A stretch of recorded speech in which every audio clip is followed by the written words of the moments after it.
Hello, my dear friends. I hope you're well. I hope you've had a good week. It's Friday again, but it's not just any Friday. It is Friday that precedes the final Shabbat of the year. Next week is Rosh Hashanah. So when we light candles tonight, when we make Kiddush tonight, when we sit down with the family tonight, let's make it count, because the next time we do so will be the first Shabbat of the new year. So let's end this year with a bang. We want to get this year behind us, but let's make sure that this last Shabbat is meaningful and is enjoyable.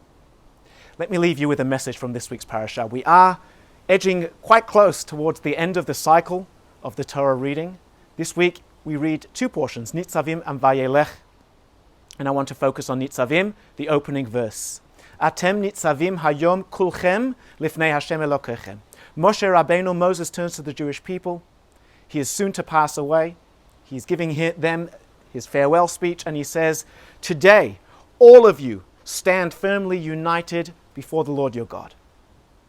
And then in the very next breath, he breaks down that unity, and he breaks down the social strata of the Jewish community, from the leaders to the law enforcers, to the tribes, to the men, to the women, to the children, to the water carriers, to the wood choppers. And the question is, if you're trying to focus on our unity, Atem Nitzavim Hayom Kulchem, the fact that we're all standing together firmly, why then diverge into our individuality, into our multiplicity?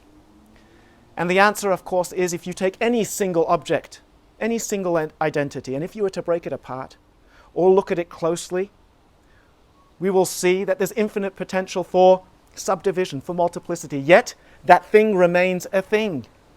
Just take a beautiful red apple that we're all going to eat next Friday night when we dip it into honey on Rosh Hashanah Eve. It looks like a delicious apple, but if we were to put it under a microscope, it would become very apparent that this single apple is made up of perhaps millions of tiny little elements that give it its taste, that give it its shape, that give it its color. And somehow they all work together to create one beautiful, delicious apple. And so it is with the Jewish nation.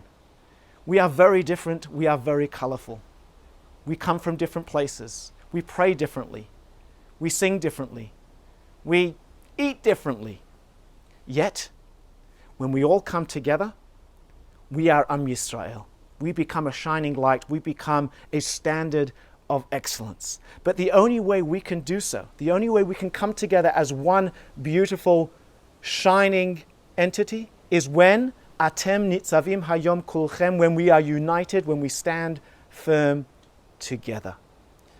And this has become most apparent. Perhaps this is a silver lining of the madness that is going on. In these weeks and months preceding to Rosh Hashanah, we have seen how the community has rallied together.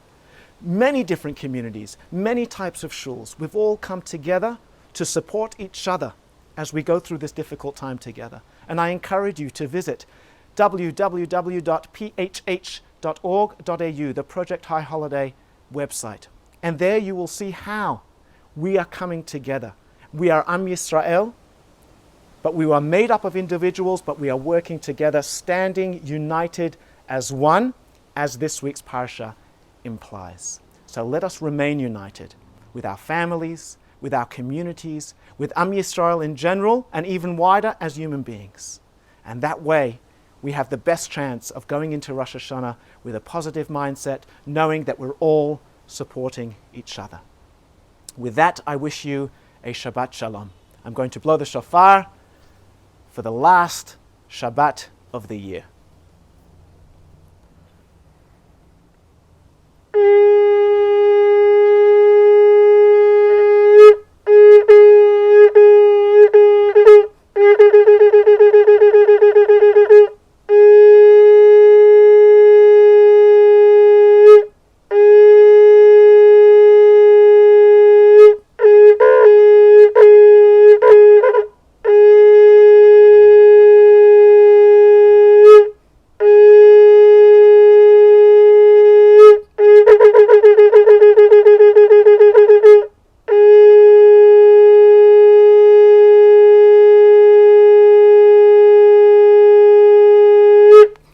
Shabbat Shalom. See you at 5 p.m.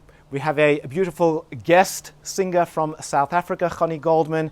And we will be entering into this last Shabbat with beautiful song, with this soothing, smooth voice, and yes, with some African rhythm as well. So see you at 5. Shabbat Shalom, friends. Talk to you soon.